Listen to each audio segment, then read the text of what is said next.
Hello students, my name is Pallavi Mishra from Hygia Group of Institution Lucknow. Today in this video we will discuss about the pharmacokinetics.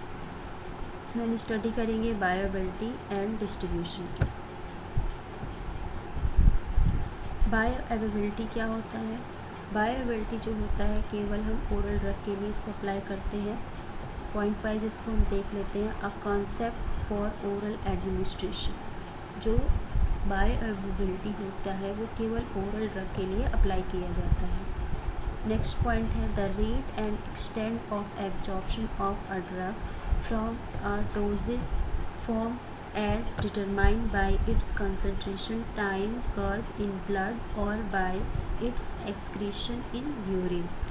जो इसका rate होता है, मतलब कि अगर हम ओरल रूट से ड्रग को ले रहे हैं या फिर किसी भी रूट से आईवी को छोड़ के, तो अगर हम जिस भी रूट से ड्रग ले रहे हैं, सपोज़ करिए हम ओरल रूट से टैबलेट ले रहे हैं, तो जो कितनी रेट में कितनी स्पीड में ड्रग का एब्जॉर्प्शन होता है हमारी बॉडी के अंदर, एंड एक्सटेंड मतलब कि कितनी क्वांटिटी में, मींस कि हमने अगर 100 mg ड्रग लिया है तो उसका कितना क्वांटिटी हमारे ब्लड मतलब बॉडी के अंदर गया है। तो मतलब क्या कह रहा है कि कितनी स्पीड में ड्रग हमारी बॉडी के अंदर एब्जॉर्ब हो रही है और कितनी क्वांटिटी में हमारे बॉडी के अंदर ड्रग एब्जॉर्ब हो रही है। इसी को डिटरमाइन करने के लिए, इसी को मतलब पता लगाने के लिए, इसको हम कैसे पता लगाते हैं? Time and plasma concentration graph से इसको हम क्या करते हैं? आइडेंटिफाई करते हैं, मतलब पता लगाते हैं। ठीक है, तो इससे हमें क्या पता चल जाता है? रेट एंड एक्सटेंट जो भी है, मतलब कि उसका स्पीड, मतलब कितनी क्वांटिटी में कितनी स्पीड से ड्रग हमारी बॉडी के अंदर एब्जॉर्ब हो रही है वो पता चल जाएगा, और कितनी क्वांटिटी में ड्रग हमारी बॉडी के अंदर गई है, मतलब 60 mg गई है, 50 mg गई है, 80 mg गई, मतलब कितनी मतलब क्वांटिटी में ड्रग हमारी बॉडी के अंदर गई है। तो इस चीज़ को हम पता लगा सकते हैं किससे? Time and plasma concentration graph के थ्रू। ये जो होता है ब्लड में अगर देखते हैं, ब्लड में अगर देखने पे हम बता सकते हैं कि यूरिन के माध्यम से कितना एक्सक्रीशन हुआ है, किसका? ड्रग का। तो इससे भी हम पता लगा सकते हैं। नेक्स्ट पॉइंट है it is measure of the fraction F of administration dose of a drug that reaches the systemic circulation in the unchanged form. इसका मतलब क्या होता है कि अगर इसका मतलब क्या होगा कि कितनी मात्रा में ड्रग पहुंच रहा है। फ्रैक्शन का मतलब होता है कि कितनी क्वांटिटी में, कितनी मतलब फ्रैक्शन में, मतलब कि 1/2 के फ्रैक्शन में ड्रग पहुंच रहा है तो 50% ड्रग हमारा पहुंच रहा है। अगर 1/4 का देखेंगे तो हमारा 25% ड्रग हमारी बॉडी के अंदर जा रहा है। ऐसे ही 3/4 है। तो फ्रैक्शन का मतलब ये होता है कि जैसे कि 1/2 है, 1/4 है, मतलब कि 50% ड्रग जा रही है, कि 25% जा रही है, कि 50% जा रही है। ठीक है, तो इस मतलब कितनी फ्रैक्शन में ड्रग हमारा पहुंच रहा है। ठीक है, उसी के बारे में इसमें बता रहा है कि it is a measure of a fraction F. उसको हम कैसे डिनोट करते हैं? फ्रैक्शन को एफ से डिनोट करते हैं। इसका मतलब कि हमारे सिस्टमिक सर्कुलेशन में कितने फ्रैक्शन में ड्रग क्या हो रहा है? जा रहा है। इसके बारे में यहाँ पे बता रहा है। बायोअवेलेबिलिटी क्या होता है? बायोअवेलेबिलिटी जो होता है हमारे, bioavailability of drug injected IV is 100%। जो आईवी की जो बायोअवेलेबिलिटी होती है वो कितनी होती है? 100% होती है। क्यों? क्योंकि ये जो आईवी के थ्रू जो हम ड्रग देते हैं तो वो ड्रग हमारी सीधे कहाँ पे जाती है? ब्लड में जाती है। उसका कोई भी एब्जॉर्प्शन वगैरह नहीं होता है, कहीं पे ड्रग जाके हमारी टूटती नहीं है। तो जितनी क्वांटिटी में अगर हम ड्रग देते हैं उतनी ही क्वांटिटी में ड्रग हमारी जाके एक्शन प्रोड्यूस करती हैं। तो इसीलिए हम बोलते हैं कि जो बायोअवेलेबिलिटी होता है आईवी का वो कितना होता है? 100% होता है। But is frequently lower after oral injection because, मतलब कि अगर हम कंपेयर करते हैं ओरल से, तो ओरल का अगर मतलब हम देखते हैं तो ओरल का 100% नहीं होता है, क्योंकि जो ड्रग होता है वो इनकम्प्लीटली एब्जॉर्ब होता है। ठीक है, हो सकता है इनकम्प्लीटली एब्जॉर्ब का मतलब क्या होता है कि हो सकता है कि वो जो ड्रग है, हो सकता है जो भी ड्रग का जो सोलिबलाइज है पूरी तरीके से एब्जॉर्ब ना हुआ हो, ठीक है, जो भी मतलब पूरी तरीके से एब्जॉर्ब ना हुआ हो, ये कह रहा है, ठीक है।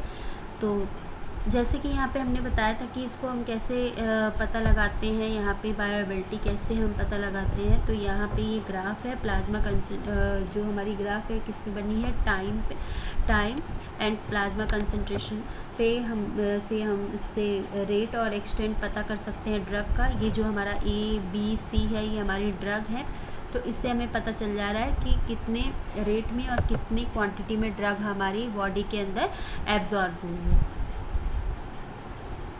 The drug may B incompletely absorb, मतलब कि जो भी ड्रग है इनकम्प्लीटली एब्जॉर्ब का मतलब क्या होगा कि जो हमारी ड्रग है वो उस ओरल ड्रग का 100% बायोअवेलेबिलिटी नहीं होता है, क्योंकि जो ड्रग है कहीं ना कहीं वो इनकम्प्लीटली एब्जॉर्ब हो जाती है। ड्रग जो है कहीं सॉल्युबलाइज्ड हो चुका है, वो पूरी तरीके से एब्जॉर्ब नहीं हुआ है, इसी को हम बोलते हैं इनकम्प्लीटली एब्जॉर्ब। इसी वजह से जो ओरल रूट से अगर हम ड्रग देते हैं तो उसकी 100% बायोअवेलेबिलिटी नहीं आती है। The absorb drug may be undergo first pass metabolism in the intestinal wall, liver और बी एक्सटेंडेड इन बाइल। मतलब क्या होता है कि अगर हम ओरल रूट से ड्रग अगर हम ले रहे हैं तो उसका फर्स्ट पास मेटाबॉलिज्म हो सकता है ड्रग का, जब मतलब कि फर्स्ट पास मेटाबॉलिज्म हो सकता है जब ब्लड सर्कुलेशन में पहुंचने से पहले, जो हमारी ड्रग है सर्कुलेटरी सिस्टम में पहुंचने से पहले उसका क्या हो सकता है, मेटाबोलाइज्ड हो जाएगा ड्रग, ठीक है। कहाँ पे, जैसे कि इंटेस्टाइन है और हमारी इंटेस्टाइन में वॉल ऑफ लीवर की जो वॉल होती है वहाँ पे मेटाबोलाइज हो सकता है ड्रग, और भी एक्सटेंडेड इन बाइल, या फिर मतलब कि बिना मतलब कि लीवर और बाइल के माध्यम से बिना एब्जॉर्ब हुए ही ड्रग हमारी क्या हो, निकल जाए, ठीक है। तो इसी को हम बोलते हैं, इसीलिए हम बोल रहे हैं कि जो बायोअवेलेबिलिटी होती है ओरल की वो 100% नहीं होती है। डिस्ट्रीब्यूशन क्या होता है, once a drug has gained across to the blood stream, it gets distributed to other tissue that entirely had no drug, ठीक है। डिस्ट्रीब्यूशन का मतलब क्या होता है कि पहले एसेस का मतलब जान लीजिए। एसेस का मतलब होता है कि वो अगर ब्लड स्ट्रीम में अगर ड्रग हमारी ब्लड स्ट्रीम में आ गया है तो वो ड्रग हमारी सबसे पहले कहाँ, मतलब वो ड्रग का सप्लाई कहाँ पे हो जाएगा, टिश्यू के अंदर हो जाएगा। तो ये कह रहा है कि अगर ड्रग हमारी ब्लड स्ट्रीम में आ जाएगी तो ड्रग हमारी डिस्ट्रीब्यूट हो जाएगी कहाँ पे, टिश्यू में। तो ये लाइन का मतलब यही है।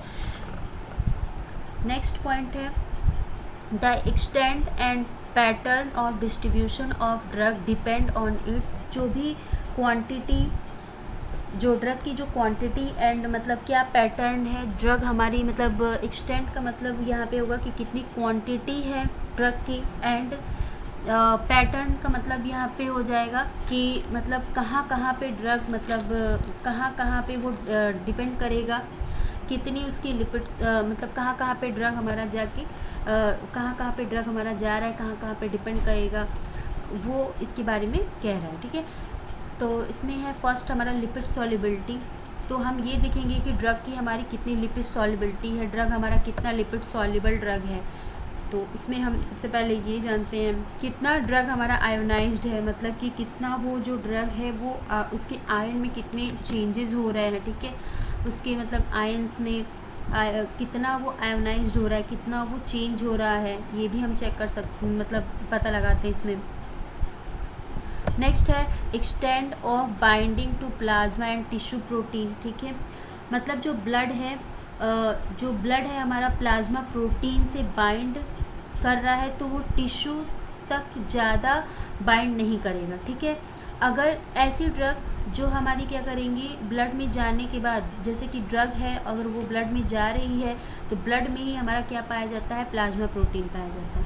अगर ड्रग मतलब कि ब्लड में जाने के बाद प्लाज्मा प्रोटीन से बाइंड कर जाता है तो वो टिश्यू से बाइंड नहीं कर पाएगा। ठीक है, नेक्स्ट है हमारा presence of tissue specific transporter.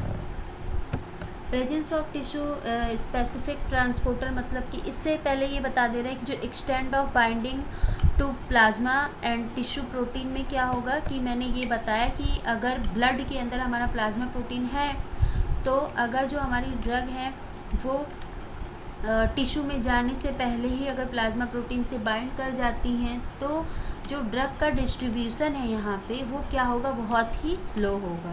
ठीक है, नेक्स्ट है हमारा presence of tissue specific transporters.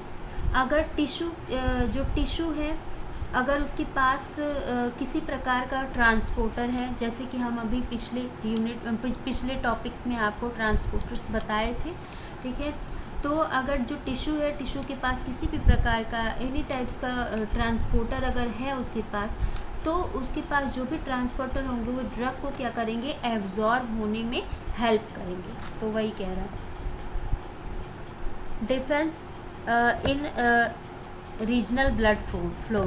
Difference in regional blood flow में क्या होगा कि ब्लड का जो फ्लो है अगर रीजनल है मतलब डिफरेंट बॉडी में ब्लड का क्या फ्लो है, मतलब क्या गति से ब्लड हमारे जैसे कि बॉडी है, बॉडी के पार्ट्स में ब्लड का अलग अलग बॉडी के जो पार्ट्स हैं वहाँ पे उन ब्लड का फ्लो किस स्पीड मतलब किस गति से है। ठीक है, तो अलग अलग पार्ट पे किस गति से जो हमारे ब्लड का फ्लो हो रहा है उस पर भी डिपेंड करता है कि हमारा डिस्ट्रीब्यूशन ड्रग का डिस्ट्रीब्यूशन कैसा होगा।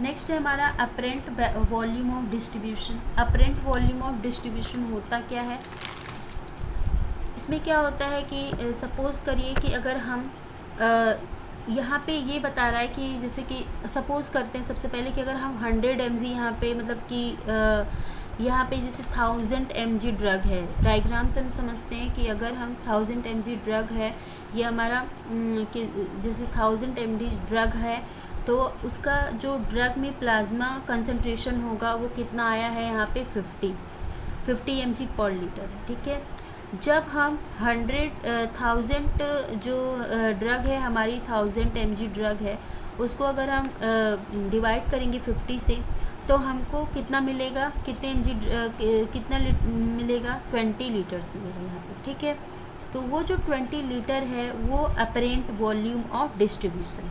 ठीक है, तो यही हम समझाना चाह रहे थे कि अपरेंट वॉल्यूम ऑफ डिस्ट्रीब्यूशन क्या होता है कि जो टोटल ड्रग है इन द बॉडी वो कितनी है, हमारी जैसे बॉडी में टोटल ड्रग कितनी है 1000 mg, तो हमारी पहले ये हमारी बॉडी में 1000 mg है। जब ये हमारे ब्लड में जाएगा, ब्लड में जाने के बाद ड्रग अगर प्लाज्मा कंसंट्रेशन ड्रग हमारे ब्लड में गया तो ड्रग का जो प्लाज्मा कंसंट्रेशन है वो कितना आया हमारा 50 mg पर लीटर। ठीक है, 50 mg पर लीटर।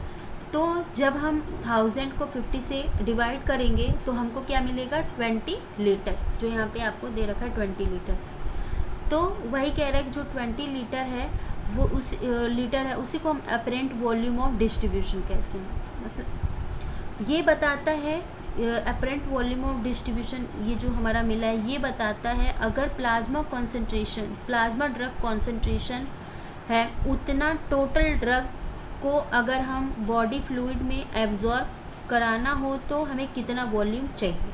ठीक है, फिर से बता दे रहे हैं कि जो 20 लीटर जो हमारा अपरेंट वॉल्यूम ऑफ डिस्ट्रीब्यूशन है ये बताता है कि अगर प्लाज्मा ड्रग कॉन्सेंट्रेशन उतने टोटल ड्रग का मतलब हमें चाहिए अगर, तो पूरे बॉडी फ्लूइड में एब्जॉर्ब होने के लिए अगर उसे पूरी बॉडी फ्लूइड में एब्जॉर्ब कराना हो तो कितने वॉल्यूम हमें चाहिए।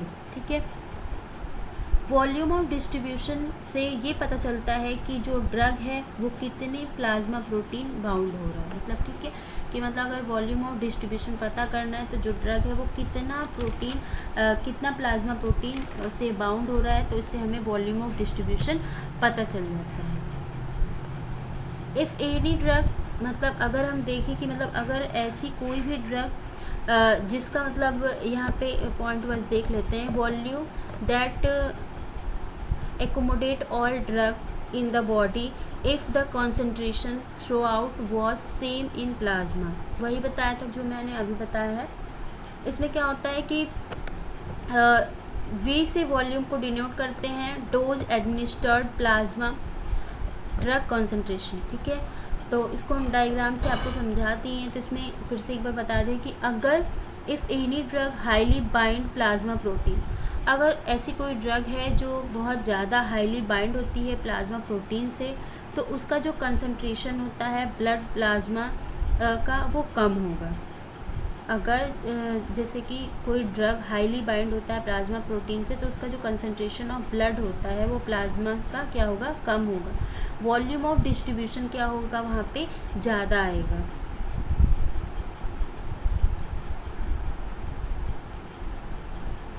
A large volume of V indicates that larger quantity of drug in presence extravascular tissue digoxin, ठीक है।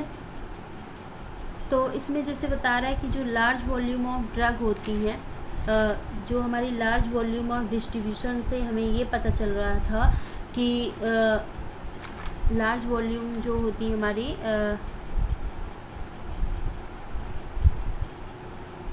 जो लार्ज वॉल्यूम ऑफ इंडिकेट्स करता है, जो लार्ज वॉल्यूम ऑफ इंडिकेट कर रहा है वी जो है हमारा, ये क्या कह रहा है कि जो ड्रग है वो कितना एक्स्ट्रावैस्कुलर, वो कितना हमारा एक्स्ट्रावैस्कुलर टिश्यू में ज़्यादा प्रेजेंट होगा, ठीक है। जितना ही ज़्यादा वो वैस्कुलर होगा उतना ही ज़्यादा वो क्या होगा, टिश्यू में क्या होगा, प्रेजेंट होगा, ठीक है। इसका एग्जाम्पल है हमारा डिजॉक्सिन।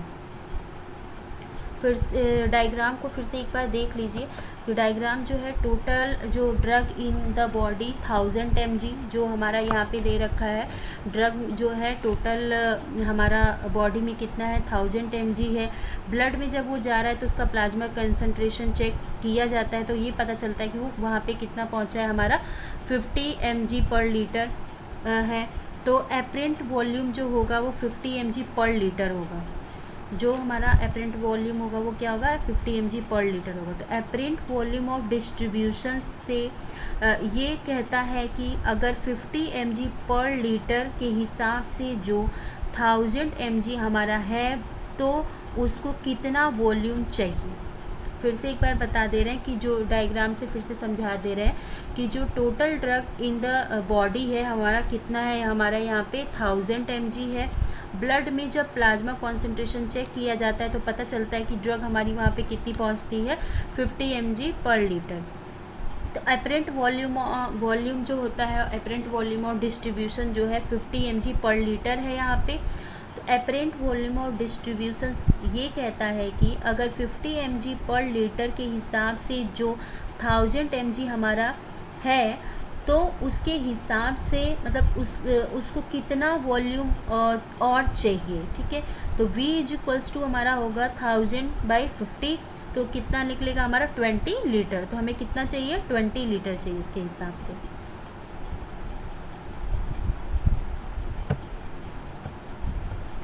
रीडिस्ट्रीब्यूशन देख लेते हैं। रीडिस्ट्रीब्यूशन क्या होता है कि highly lipid soluble drug gets entirely distributed to organ with high blood flow, that is brain, heart, kidney etc. जो हाईली लिपिड सॉल्युबल ड्रग होती हैं वो डिस्ट्रीब्यूट होता है कहाँ पे, हाई ब्लड फ्लो वाले ऑर्गन में। और हाई ब्लड फ्लो वाले ऑर्गन कौन कौन से, हमारे ब्रेन है, हार्ट है, किडनी है एक्सेट्रा। नेक्स्ट पॉइंट है latter less vascular but more bulky tissue, muscle, fat takes up the drug, plasma concentration fall and the drug is withdrawn from it highly perfused site। जो मतलब कि जो less vascular हैं, जिनके अंदर blood की जो सप्लाई है वो बहुत कम होती है और ज़्यादा बल्की है। बल्की का मतलब बहुत ज़्यादा हैवी ऑर्गन है, जैसे कि हमारे मसल और फैट है, तो वो सेकंड नंबर पे वहाँ पे ड्रग का क्या होगा, सेकंड नंबर पे वो ड्रग को लेगा, ठीक है। उस केस में जो प्लाज्मा कंसंट्रेशन जो है वो क्या होगा, फॉल करेगा, ठीक है, फॉल करेगा। और जो ड्रग है, जितनी भी ऐसी साइट हैं जहाँ पे सर्कुलेशन ज़्यादा था, जो इसेंशियली जब हम ड्रग लेते हैं, अगर ड्रग की लिपिड सॉल्युबिलिटी ज़्यादा है तो सबसे पहले मतलब वहाँ पे ड्रग जाता है, जैसे कि हार्ट हुआ, किडनी हुआ, ब्रेन हुआ, क्योंकि उसका जो एब्जॉर्प्शन है वहाँ पे क्या है, हाई ब्लड फ्लो है। हाई ब्लड फ्लो होने की वजह से लिपिड सॉल्युबिलिटी वहाँ पे ज़्यादा है, तो सबसे पहले ड्रग हमारी कहाँ पे जाती है, किडनी में, ब्रेन में, हार्ट में, वहाँ पे जाती है। ठीक है, वहाँ पे मतलब जो ब्लड है वहाँ पे ब्लड का फ्लो ज़्यादा होता है, तो इसीलिए वहाँ पे डिस्ट्रीब्यूशन क्या होगा, ज़्यादा होगा। अब हम बात कर रहे हैं यहाँ पे रीडिस्ट्रीब्यूशन की। If the site of action of the drug was in one of the highly perfused organ, redistribution result in transmission of drug action।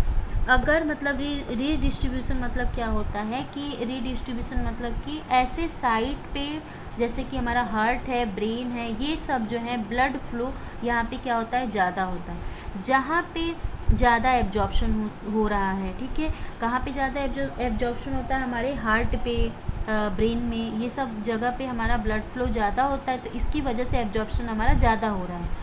वहाँ के बाद से जो सेकंड नंबर पे हमारा आता है क्या, एब्जॉर्प्शन होगा कहाँ पे आके, मसल में होगा और फैट में होगा। कहाँ से लेगा ये ड्रग, हमारे हाईली परफ्यूज साइट से लेता है जहाँ पे ब्लड का फ्लो ज़्यादा था, क्योंकि ब्लड का फ्लो ज़्यादा था वहाँ पे एब्जॉर्प्शन हो गया, फिर वो ड्रग नीचे आ गई। ऐसे साइट से रीडिस्ट्रीब्यूशन होता है कहाँ पे, मसल और फैट में। फॉर एग्जांपल जैसे कि अगर हम मतलब ड्रग है, ड्रग हमारी कहाँ पे चले, जैसे कि सबसे पहले उसका एब्जॉर्प्शन कहाँ पे होगा ड्रग का, जहाँ पे ब्लड का सर्कुलेशन ज़्यादा होता है। तो जैसे कि हमने ये बताया, हार्ट हुआ, ब्रेन हुआ, तो वहाँ पे क्या होगा कि ब्लड का फ्लो ज़्यादा है, तो ब्लड की फ्लो ज़्यादा होने की वजह से वहाँ पे एब्जॉर्प्शन पहले होगा। ठीक है, उसके बाद से सेकेंड नंबर पे हमारा जहाँ पे ब्लड का फ्लो कम होता है वहाँ पे होता है, तो जैसे सेकेंड नंबर पे जो एब्जॉर्प्शन होगा वो कहाँ पे होगा, मसल में होगा, फैट में होगा। ठीक है, हाईली जो परफ्यूज साइट होती हैं, जैसे कि मतलब ब्लड का फ्लो ज़्यादा है जहाँ पे, ऐसे साइट से रीडिस्ट्रीब्यूशन होता है। ठीक है, जैसे हमारा मसल हुआ और फैट हुआ, क्योंकि मसल और फैट में ज़्यादा ब्लड का फ्लो नहीं होता है, इसीलिए मसल और इसीलिए जैसे ब्लड का फ्लो हमारे कहाँ पे ज़्यादा है, हमारे हार्ट में है, ब्रेन में है, किडनी में, ये सब जगह पे हमारे ब्लड का फ्लो ज़्यादा होता है, इसीलिए सबसे पहले एब्जॉर्प्शन कहाँ पे होगा, हमारे हार्ट पे होगा, ब्रेन में होगा, इन सब जगह पे होगा। उसके बाद सेकंड नंबर पे हमारा कहाँ पे होता है, मसल और फैट में होता है। पहले वहाँ पे एब्जॉर्प्शन ख़त्म होने के बाद वो ड्रग हमारी कहाँ पे सेकंड नंबर पे पहुँचती हैं, सेकंड नंबर पे हमारी पहुँचती हैं, ब्लड के थ्रू पहुँचती हैं हमारे ड्रग मसल और फैट में। If the site of action of drug was one of the highly perfused organ, redistribution result in transmission of the drug action। मतलब जो भी वही अभी मैंने जो बताया था वो जो साइट ऑफ एक्शन होता है जहाँ पे ड्रग एक्ट करना था, जैसे हार्ट था, किडनी था, ब्रेन था, जब रीडिस्ट्रीब्यूशन होगा तो उसका जो एक्शन होगा वो क्या हो जाएगा, टर्मिनेशन हो जाएगा। टर्मिनेशन का मतलब क्या होता है, ख़त्म हो जाएगा। रीडिस्ट्रीब्यूशन जब होगा तो किडनी, हार्ट, जो भी हमारी किडनी थी, हार्ट थी और ब्रेन था, वहाँ पे जो ड्रग का एक्शन था वो अगर रीडिस्ट्रीब्यूशन वहाँ से ड्रग का हो गया तो वहाँ पे जो ड्रग का एक्शन होगा वो क्या हो जाएगा, ख़त्म हो जाएगा। उस ऑर्गन जैसे कि वहाँ पे आके ख़त्म हो जाएगा। उस ऑर्गन के पास जैसे उस ऑर्गन पे गया है और फिर वापस आ गया है, जैसे कि अभी हम ये बता रहे थे कि जैसे हार्ट है, किडनी है, ब्रेन है, अगर उस ऑर्गन पे हमारा ड्रग जाके अगर वापस आ जाता है तो उस साइड पे जो एक्शन होता है वहाँ पे क्या होता है, टर्मिनेट हो जाएगा, मतलब कि वहाँ का जो एक्शन होगा वो क्या हो जाएगा, ख़त्म हो जाएगा। इसी को हम बोलते हैं रीडिस्ट्रीब्यूशन। तो उसका एक्शन वहाँ पे क्या होता है, ख़त्म हो जाता है, क्योंकि वहाँ से जो ड्रग होंगी वापस आएंगी दूसरे और मसल्स के पास और किसके पास, टिश्यू के पास। इस तरह से क्या होता है हमारा क्या होता है, रीडिस्ट्रीब्यूशन होता है, टर्मिनेशन होगा। इस तरह से टर्मिनेशन होगा। टर्मिनेशन का मतलब क्या होता है कि ख़त्म हो जाना। एक बार फिर से बता देते हैं कि जहाँ पे रीडिस्ट्रीब्यूशन क्या होता है? रीडिस्ट्रीब्यूशन सबसे पहले जो ड्रग है हमारी, जहाँ पे ब्लड का फ्लो बहुत ज़्यादा होता है वहाँ पे जाती हैं। जैसे कि हमारी क्या थी, यहाँ पे हार्ट था, किडनी था और ब्रेन था, वहाँ पे ब्लड का सर्कुलेशन बहुत ज़्यादा होता है, तो ड्रग हमारी सबसे पहले वहाँ पे जाती है। उसके बाद जब ब्लड का फ्लो वहाँ पे ज़्यादा होता है तो वहाँ पे एब्जॉर्प्शन जल्दी होता है। उसके बाद ड्रग हमारी तुरंत कहाँ पे चली आती है? सेकेंड नंबर पे आ जाती हैं। सेकेंड नंबर मतलब कहाँ पे आती है? जहाँ पे ब्लड का फ्लो कम था, जैसे कि हमारी मसल थी और फैट थी, वहाँ पे ब्लड का फ्लो कम होता है, वहाँ पे हमारी ड्रग आ जाती हैं। ड्रग आने के बाद जब वहाँ पे ड्रग हमारी आ जाती हैं तो जो हमारे ड्रग का एक्शन था हार्ट पे, किडनी पे, ब्रेन पे, वो एक्शन क्या हो जाएगा? वहाँ से टर्मिनेट हो जाएगा, मतलब कि टर्मिनेशन हो जाएगा, मतलब कि ख़त्म हो जाएगा।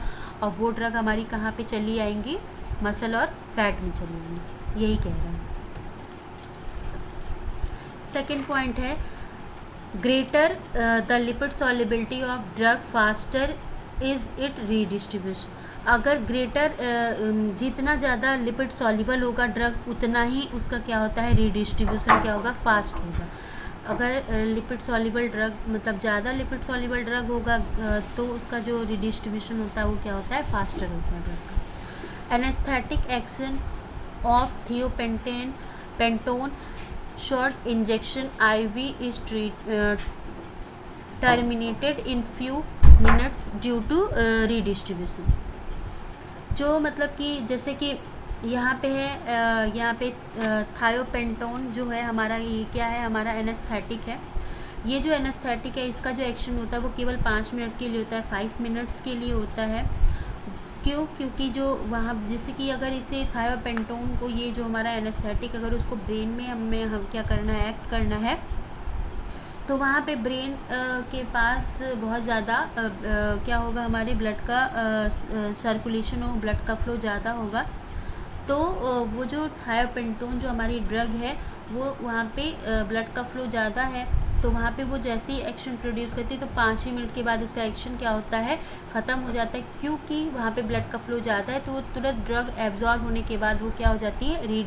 उस ड्रग का रीडिस्ट्रीब्यूशन हो जाता है।